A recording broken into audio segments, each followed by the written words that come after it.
Hello, and welcome to Scrivener for Historians. I'm Zachary Schrag, Professor of History at George Mason University, and the author of The Princeton Guide to Historical Research. And I'm here to talk about one of my favorite research tools, Scrivener. Scrivener is software produced by a company called Literature and Latte, and that firm and others have produced many videos on how to use Scrivener. I hope to answer a somewhat different question, which is why use Scrivener? That is, which features are most useful to those writing history? So let me give you some disclaimers to start. First of all, I have no commercial relationship with Scrivener except as a customer. I do have an emotional relationship since Scrivener has helped me write 2 books, as well as many shorter pieces, and it has helped me advise my students. Second, I'm not an expert in Scrivener. I've been using it for several years, and there are huge portions of it that I haven't even begun to explore. But that's the point of this series. When you get a new camera, you might get an 800-page manual that would explain every button and every selection. But what you really want to do right away is start taking pictures of your cats. Similarly, with Scrivener, you don't need to learn every feature to get started with it. I'm trying to give you some of the most useful features, and then you can learn the fancy settings later on. The third and final disclaimer is that I'm using Scrivener 3 for the Mac. I don't have any experience using Scrivener for Windows, the latest version of which was only released in spring 2021, nor have I tried Scrivener for iOS. So with that in mind, let's take a look at Scrivener. First, when you see the Scrivener screen, it may look somewhat familiar. It is, in large part, a what you see is what you get word processor, in which italics and bold and footnotes all appear on the screen, sort of like the way they will in the actual page that you print out or the PDF that you produce.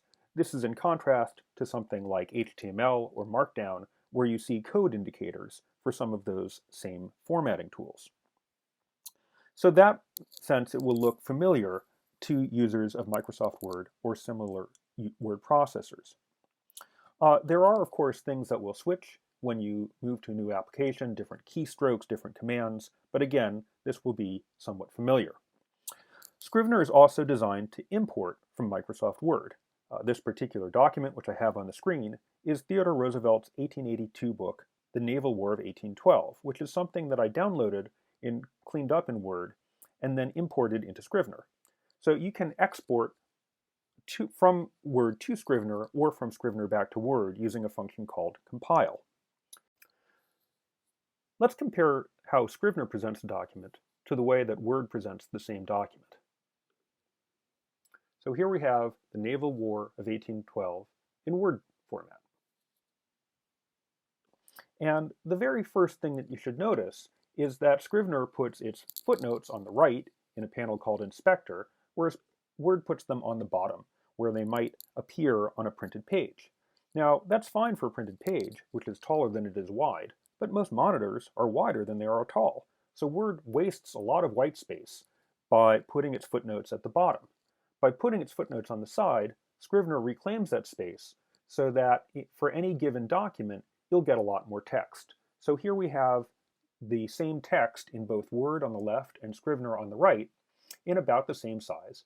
And you'll see that whereas with Word we get a paragraph and a half plus some footnotes, in Scrivener we get 2 full paragraphs and portions of another one plus more footnotes. So right away you've gotten one benefit of Scrivener is that you have a much more efficient use of your limited screen space, which allows you to see more of your text at a time. I should note here that the notes also function as nice navigation tools, so if Theodore Roosevelt wants to know where he cited a certain source, he just clicks on the footnote and a little flash appears, and then he knows exactly where it is that he used that source. Since I'm mentioning Word, let me say that there are relatively low transition costs.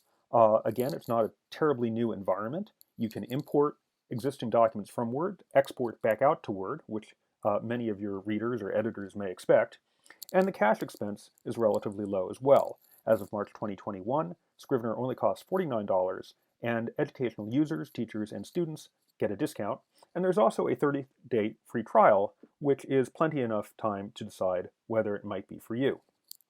All of this is to suggest that while switching from Word to Scrivener does take some time and money, it does not require a lot of investment, and some benefits will be apparent rather quickly.